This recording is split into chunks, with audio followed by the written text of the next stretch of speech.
Hey everybody, Tom here with Hidden Beats, and today we're talking with Mr. Ian James. How are you doing? Great, Tom. How are you? It's the end of my day, so it's even better getting to have a nice Oh, conversation with someone. perfect. Yeah. Perfect way to end off the day. hmm So we're here to talk about you, about your music, and about what you do in the world. But for those who are new, can you give a little intro about yourself? Sure, man. Yeah, my name's Ian James. I'm a singer, songwriter, guitar player, producer, self-producer. So yeah, I'm from the East Coast. I live in Dartmouth, from the Annapolis Valley.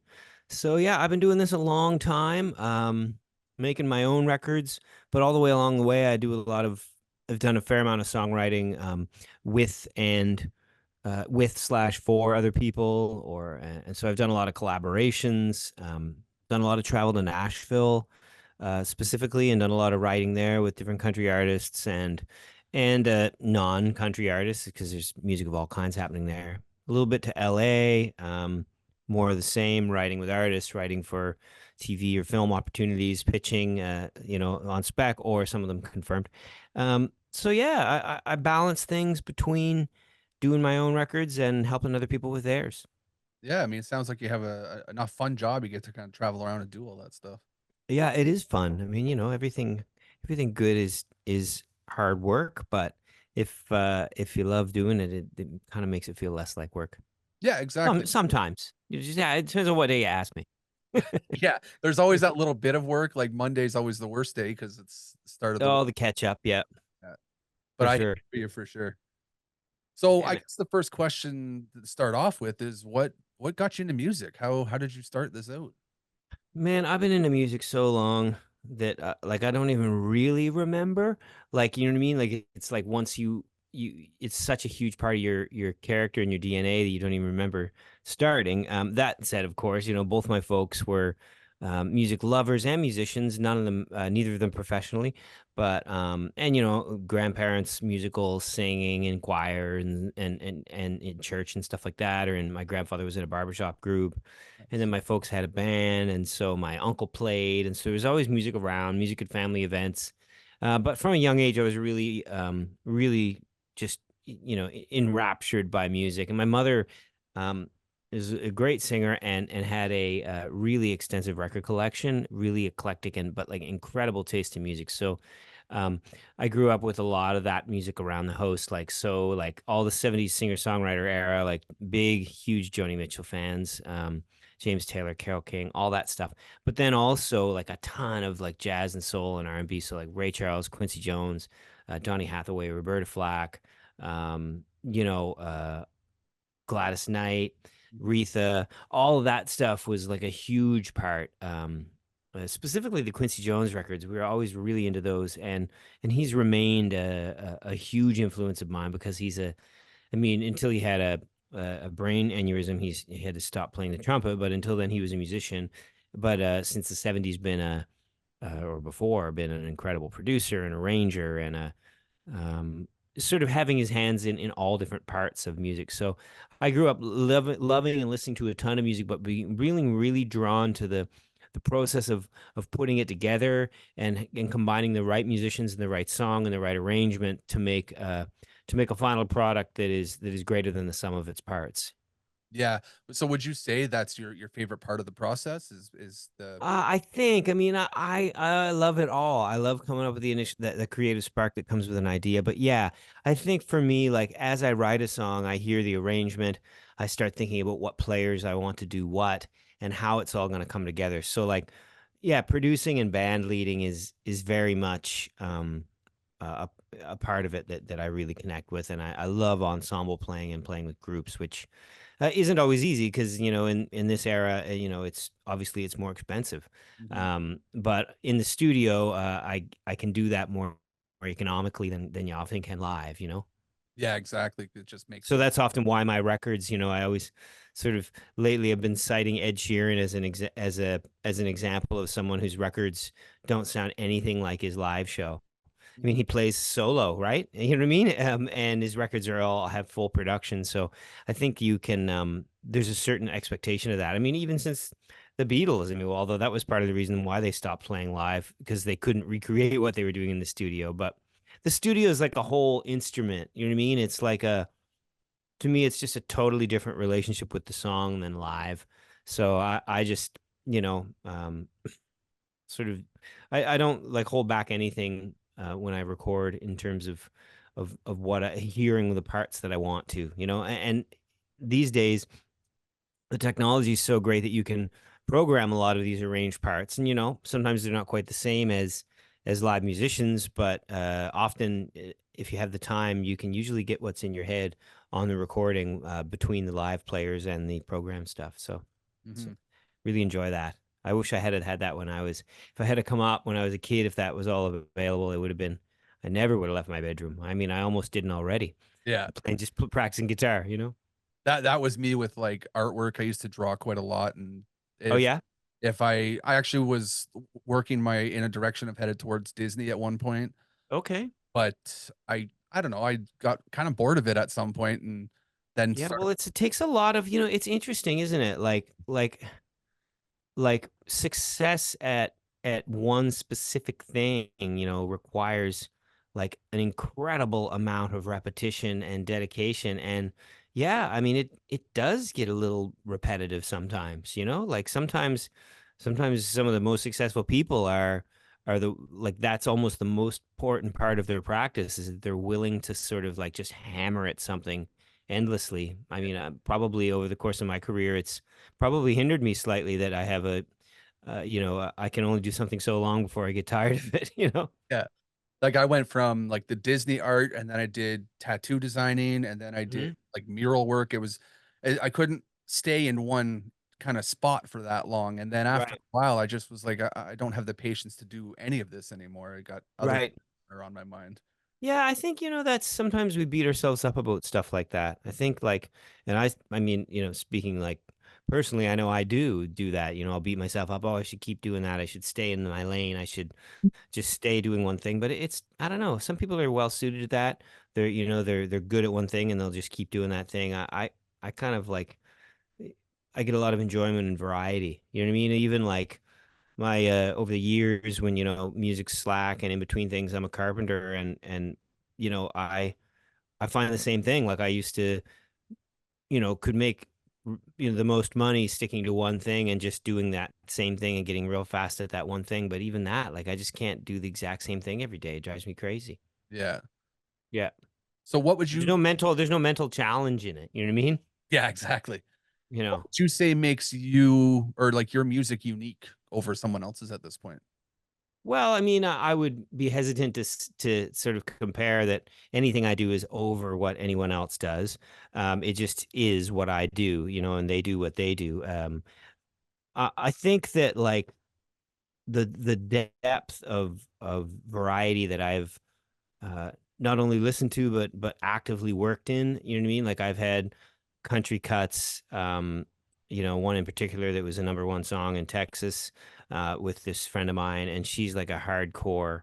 Like I shouldn't say hardcore, but she's just very country in a beautiful way, and like it is a toe tapping up tempo country song. And then I've had blues cuts with like Matt Anderson, blues and roots blues cuts, and then I've done the work with Classified, and then I've made my own records which are very varied. So I would say what makes my stuff unique is the genuine sort of comfort and command I have of a lot of different styles, and so that gives me the freedom to bring all those influences in, which sometimes can be a mess if you don't know how to do it. But I feel like I've found a way to combine them all into something that's relatively proprietary. Like it sounds like it sounds like my music. You know what I mean? It doesn't really sound exactly like someone else.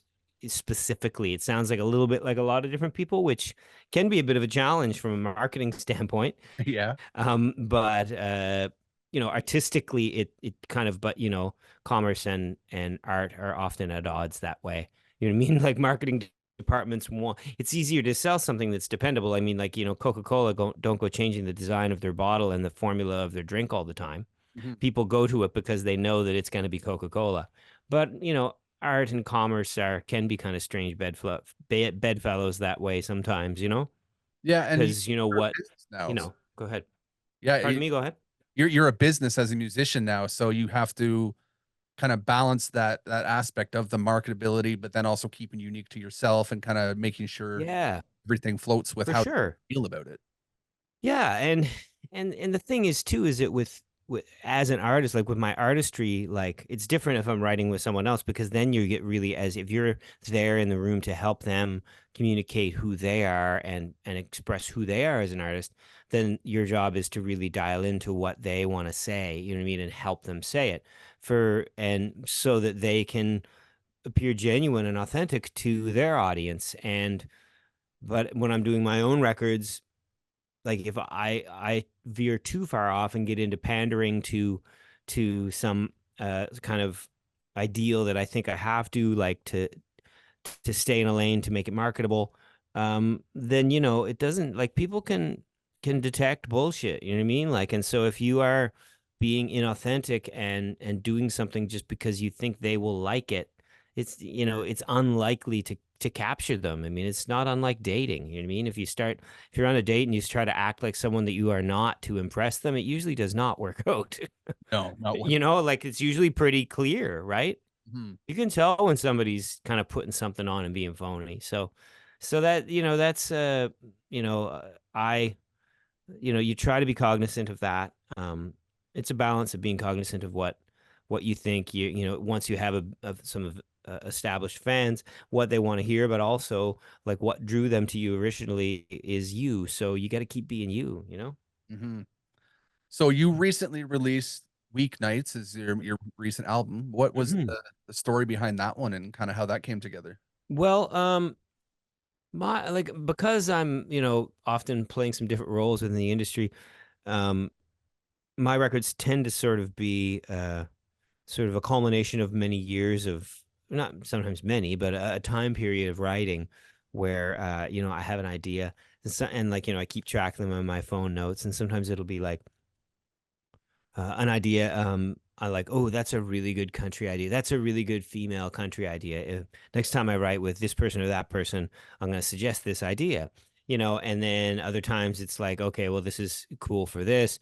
But then other times it's just like, uh, I'll think of an idea and I'll think, okay, well, that really that's something that I would like to sing about, you know, or that's a hook that would, you know, and sometimes it's a little more just like nuts and bolts. It's like, ooh, that's a really good title for a an up tempo, funky pop soul song, and I'm like, well, that's kind of what I do, so I'll do that, you know, and it's like, oh, this is a cool and interesting, and then sometimes it's just a matter of like oh, this is an idea that's like a 6/8 or a or three-quarter time signature kind of R&B ballad, and it's like, oh, well, I've already got a lot of those in my set. I don't really need more, so I'm going to set that. I'm not going to write that for me. I'll leave that idea for so you know sometimes it can be pretty just like you know pretty nuts and bolts, pretty organizational. But basically for me, it's like this triumvirate of factors that make me do a record, which is you know the resources.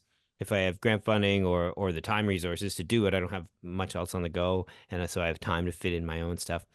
Um, and I have the songs. I have enough songs that I feel like work together to create a collection. And you know usually it's yeah time, resources, and songs. And when I have those way I go. But I mean, like I have lots of other songs. I was earmarking some the other night that are more singer-songwriter and a little bit more less sort of pop groove soul you know direction. And I was like setting those aside thinking okay well maybe I'll do like you know a 5 or 6 song EP soon of those that fit together because that's the other thing is having a bunch of songs that feel like they work as a collection together, you know. Hmm. That's kind of where this came from. So how do you think your music at this point has evolved? Say going back to 2018's Can't Remember Not Loving You, that's arguably your most streamed song on Oh Spotify. yeah, no, it definitely is. Yeah. Yeah. Not So argued. yeah. So how has your music evolved going back from a point back then to now? Well, that's an interesting example, that song. There's an example of honesty being, you know, detected by the audience because that song uh compared to a lot of my like this record and compared to some of my other records is a bit of an anomaly. I mean, it's not an anomaly, but it's just a singer-songwriter. I mean, if a country singer sings it, it's country. Or if a singer-songwriter does it, singer-songwriter. But it's just a really like a simple pop uh pretty love song that we wrote to with the idea of pitching it, and we wrote with the idea not specifically of that show, but we thought after we wrote it that it would be a really good idea. But the song is derived from the words of my son when he was 4 or 5, and he's now 16, and he was my wife was putting him to bed, and he said something adorable like, "Mommy, I can't remember when I started loving you." And so I wrote down that title, and I thought that was really beautiful and a cool to sort of write a love song that could be interpreted romantically, that sort of had the purity of a child's perspective. So it's a very honest idea. And then we wrote it to try to pitch. It got in the TV show. It picked up some audience because of that. My demo of it was really strong and had that magic. So I did a little bit more work to it, released it on my record after it came out on the show. And then because of the show and because of just the honesty of me singing it and it meaning so much to me, it really has been accepted and grown a lot on Spotify specifically and the other platforms. So that song specifically is relatively different from a lot of my other artistry. It's almost been a bit of a problem sometimes algorithmically because like when I release a funky pop soul song or R&B, they think, "Oh, this doesn't sound like Ian James." Well, it kind of does. It would almost be the opposite, that you could say "Can't Remember" doesn't totally sound like an Ian James record. But I don't know. Genres are a really weird thing. Uh, they're they're kind of constricting. They're often sort of it's almost a construct of the commerce. You know what I mean? Like if you look, like you need to the marketing departments need to know who to sell where to buy ads and who to sell it to. But I often find like when I talk to people that come to a show of mine, the thing that they walk away saying is that um that variety is what they actually like best and it keeps it interesting. So I don't know, maybe it's a function of my short attention span. But I Start- would, but to kind of, I veered off course here a bit, but what I'm getting at is that Weeknights is very much in line with what the majority of my artistry has been. Like if to the point that the song "Waiting for Never," which closes the record, samples the first song from my first record in 1998. Mhm. So I that and it's almost like a continuation of that song, and so there's a lot of stylistic, like that song could have easily been on my first record, and technically parts of it actually were. So I feel like I diverge from my sound to when I want to, or when I write a song in another genre that I just really love, like Can't Remember. But if you go back and you listen to a bunch of my first record or second record or parts of my third, you'll find that Weeknights is not really that dissimilar. No, and it's interesting because I wasn't sure where to start, like looking Hmm. catalog, so I started picking out different ones, and I think the Can't Remember that stood out just because it was different than other Different. things, but it Sure. looked great on its own, and Yeah, well, thank you. Yeah. yeah, so it was interesting trying to go through and pick out specifics in your catalog for sure. Yeah, yeah, there's I do a lot of different stuff. I've kind of at this point sort of just settled into that's just what I do. Hmm. Yeah. So, what grounds you outside of music? You've been doing this for a little bit now. There's got to be Oh some yes. craziness. Yeah, it's crazy. I mean, I did my first record when I was 19 in 1998. So, um, my life is I've sort of prioritized keeping a certain amount of normalcy in my life. I met a woman, I fell in love, we were married, we have 3 kids. My kids are growing up fast now, and so I've always done that. I've, like I said, I do carpentry work and stayed connected with a lot of those friends that I work with occasionally. But really, my family grounds me, and reality grounds you. You know what I mean? Like you gotta like the business has changed so much in the time I've been doing it. When I started doing it, I, had a physical distributor and was selling CDs, right? And Mhm. that's all changed now, which is, which, as everybody knows, it's no secret, is makes the financial part of it very challenging, Yeah. just because the digital stuff just doesn't pay, until you're doing a massive volume of it, which is, tricky to do given the volume of not only music but entertainment options in the form of television, memes, comedy, TikToks. There's a million things to look at all times, And I mean, there's currently, I think that the latest number everybody seems to cite is there's around 150,000 songs per day released on the streaming platforms. So, Mhm. it's changed a lot. So, I would say reality grounds me, maybe to a fault sometimes. I'm a little bit too Puritan in my work ethic, and maybe you could be a little bit more reckless and a dreamer.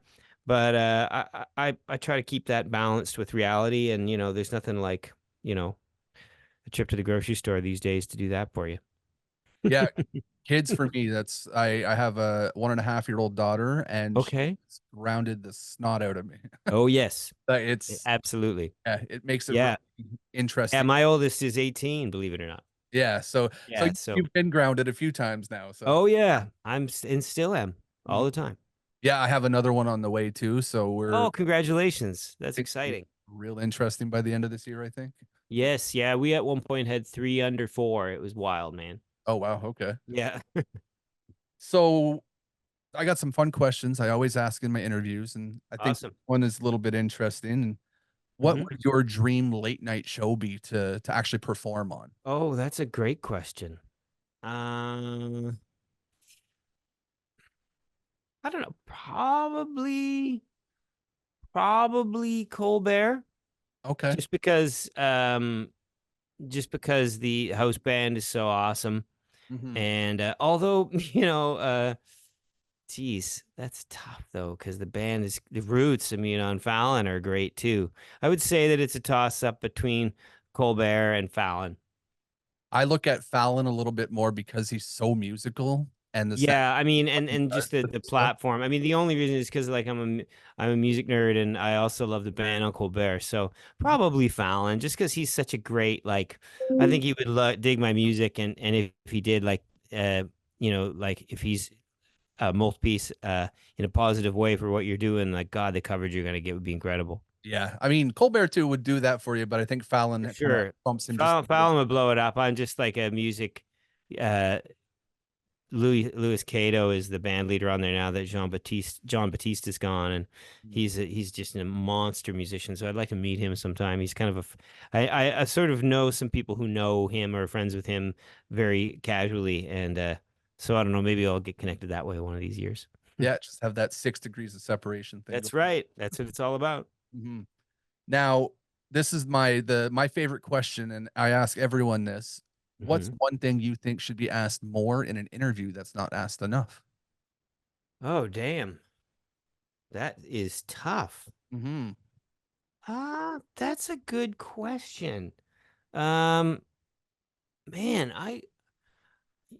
I'm not sure. Like, I always feel like, I mean, I love to talk, so the conversation always flows really well. I can't really think of anything. I mean, I think that whatever happens naturally with the conversation is the right question, the right things to talk about. Yeah, I mean, I use this sometimes too because, you might be watching an interview and you wanna hear something specific about an artist, but I'm not exactly like a savant when it comes to putting questions together, so I have to pick and Sure, right? Yeah, that's yeah. that's a good question. I don't really know. Like, I don't really have a good answer for that, truthfully, And Tom. that's fine too, and I like conversations like this are actually I love these because we can Oh just yeah, go me back and too. forth. Like, I've already skipped 5 or 6 of my talking points because we found different avenues to go. Yeah, no, that's it. Having something carrying on a conversation is definitely not something that I've ever been faulted for not being able to do. That's for sure. Mhm. Kind of faulted for the opposite sometimes. Can't get me to shut up. Hey, that's never a bad thing, really. Well, I wouldn't say that, but isn't it not in this case? Mhm. So this is a fun one, is what's something on your go-to playlist that people wouldn't expect you're listening to? Oh, okay, that's a good one. Um, Probably Ariana Grande. I'm a huge Ariana Grande fan. Okay. Um, we went to go see her in 2019 in Montreal. It was amazing, and my daughter was really into her.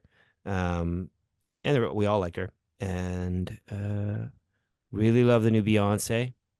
Yeah. Huge into that. It's insane. Like speaking of genre bending, like it doesn't even try to conform. It just is totally its own thing. Like I haven't heard a record that creative. I don't know when the time I heard a record that creative would be.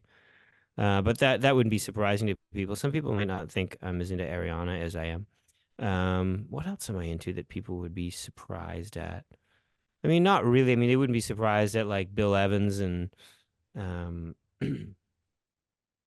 Miles Davis and Coltrane and all that. They'd probably think that I listen to that. Yeah. But I don't know. Maybe yeah, I mean that's about it. I mean, sometimes my son is 16 now, and so we go as his learners and we go driving a lot, and then he plays me stuff that he loves. He's quite into country lately, which is cool. I like a lot of that, and then he plays me a lot of new hip hop that I never would have heard of. Some of it I can't quite do.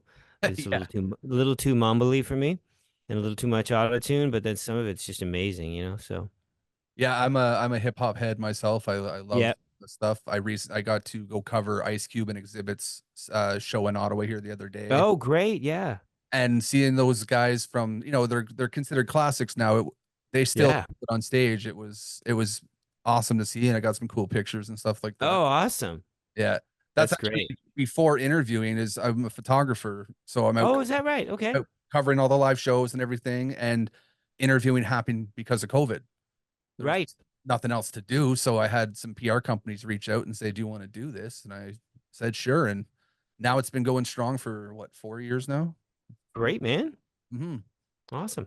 Yeah, it's fun. It's something different, and I get to learn more about, behind your music. So Yeah, you get to learn about people and how they make art and how they make it all work, how they put it all together, yeah.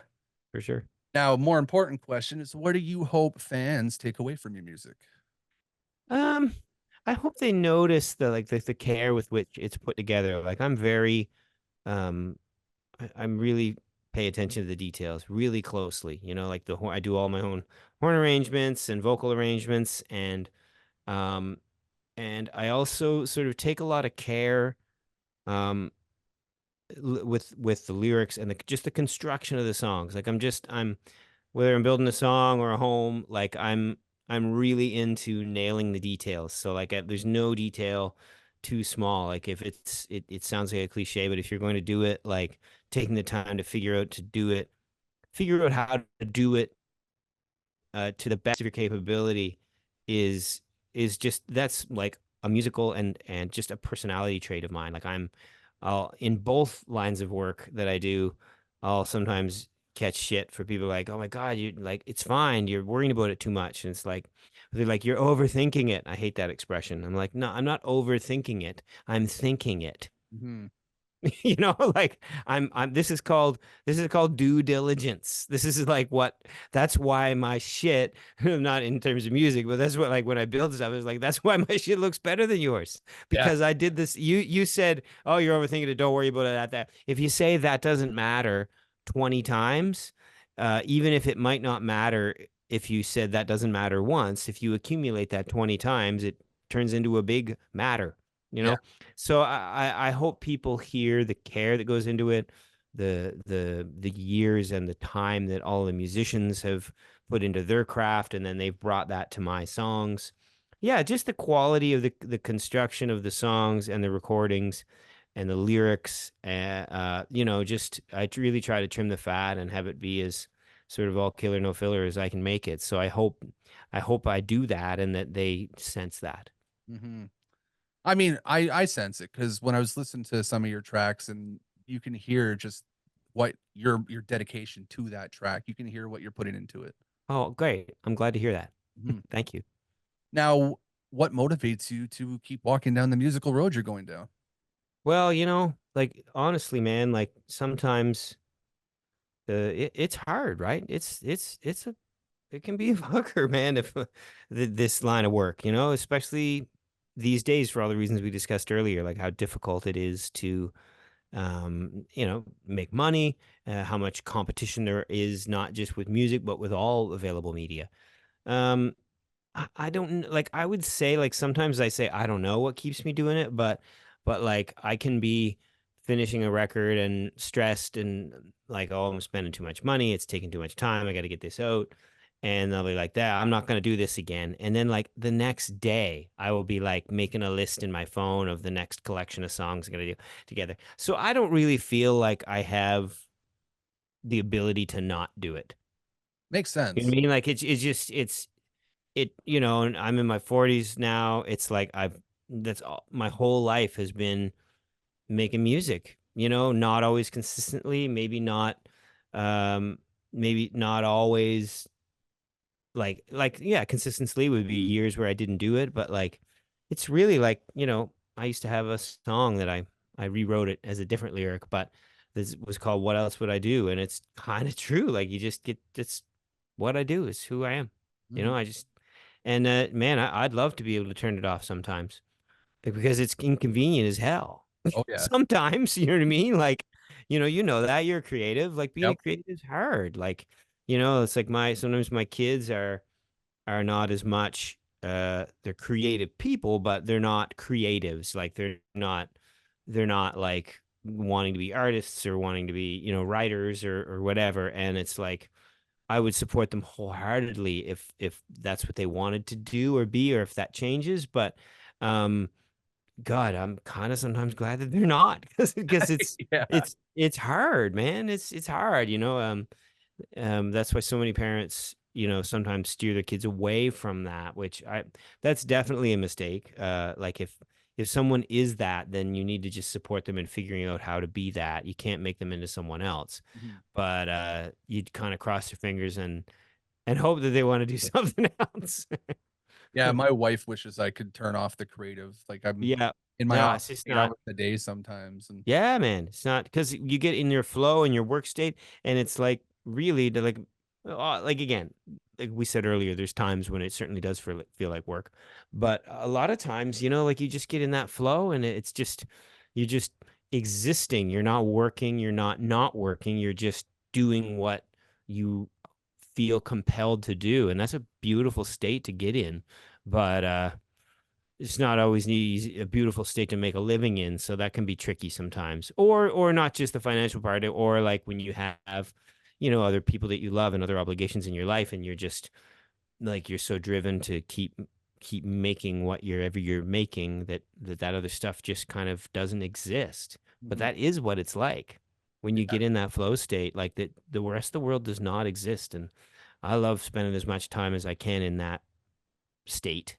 Yeah. It's how I love to be. I love to be immersed in something, and just only dedicated to making that happen and to doing that as well as I can, is sort of an addictive feeling. Yeah, I've been there. I've had those flow state moments where you start working and then you look at the clock and 6 hours has gone by and you're like, "Oh, Man, where did a that couple go?" days on this record. Now I had a commitment on my other line of work, the construction side, and to was doing a project, so I couldn't do it during the workday, and I was finishing some of this record, and I remember there was one week where my wife was out of town for a week, and so I was managing the kids and like working all day, making them dinner. Then they would go to bed, and then I worked till 3 or 4 in the morning in the studio, and like man, if I was sitting on the couch, I would have been asleep immediately. But if you're sitting working on a song, like it's just the tired almost doesn't exist sometimes. Yeah, yeah, I Yeah, completely feel that. yeah, for sure. Well, that's all the fun points I have written down here. Is there any final words of wisdom you'd like to leave to people? No, man. I mean, like, I think anybody who thinks they have the answers, don't trust them, because Yeah. like I mean, there's an Albert Einstein, I believe it is, quote, like some student of his came to him and was saying that they're having trouble with whatever concept in math or whatever. And he said, whatever your troubles are in mathematics, I can assure you that mine are greater. You know what I mean? Yeah. So meaning that like if you're, as a creative and as you're always learning and growing and trying to figure it out. And like, I think that like once you get to a high, because I have friends that are a much higher level in the industry than I am, and they're trying to figure something out. You know what I mean? Like trying to, that's like what we do is like try to figure out how to keep unlocking whatever it is that we're working on, um, at whatever level. You know what I mean? So I don't really know if it's just words of wisdom. I would just maybe say that, and this is as much me telling myself this as I am passing it on to someone else, is just that you just have to keep, we don't have to, but if as long as you want to and keep feel inspired to, you just have to keep trying to figure it out. Mm. And putting one step in front of the other and trying to be better, make the song that you're writing today better than the one you wrote the last time. And the gig that you play this time be better than the one you played the last time. And if it isn't, try not to beat yourself up, and then just keep on keeping on. I guess that's all you can do. Yeah. Well, I'm sure we could probably have, some pretty deep conversations about a lot of things, but we'll Sure. cut it today and Awesome. we'll have Well, another thanks one. very much for having me. I appreciate it. Yeah, 100%. And where can people find you on social media? Well, I'm at Ian Janes Music. That's Janes with an N, like Norway, Janes. At Ian Janes Music on all the social platforms, and I'm on all the streaming and iTunes and YouTube and all that stuff. So you can, there's tons of content, 7 records worth of songs to check out if you haven't heard of me and you want to go back. There's lots to listen to. Well, we'll make sure we link some of those things for people. Awesome, appreciate it. All right, man. All right, you have a good rest of your day, and I'm sure we'll talk again sometime. I sure hope so. All right, thank you. You too. All right, bye now.